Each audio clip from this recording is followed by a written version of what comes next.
In the early morning stalking birds stir, knowing the barriers by dark buildings, sweeping together the growth of rubble, where the cats roll by the tattered tree trunks. Skeletons roam the neglected garden, scattered at my feet next to the tomcats, attacking like snakes or the screams of hawks, dangling from my tattered pants and socks.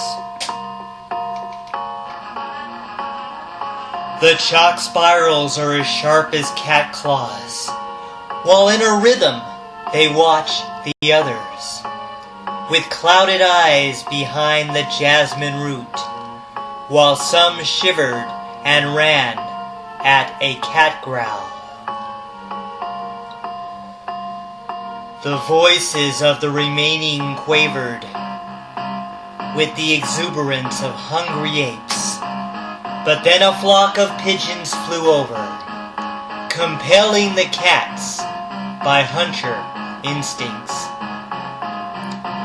The neighbors hate cats because of their fleas, so most days I keep my cats in the house and let them sleep on the elderly bed, washing cats in obtrusive flea powder.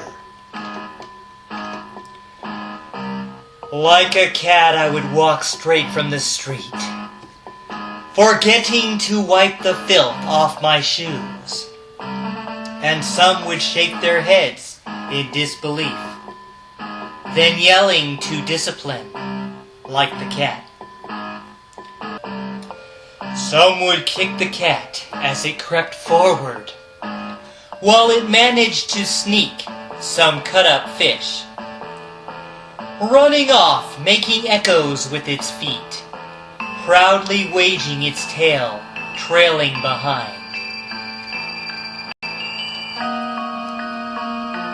Other cats sprang in hopes of pleasant meals as they run through the weeds and the concrete, as I hear the sounds of fights echoing, then growing dim as the fish disappears.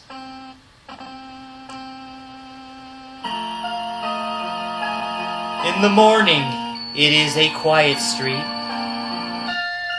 for nobody else is up except cats,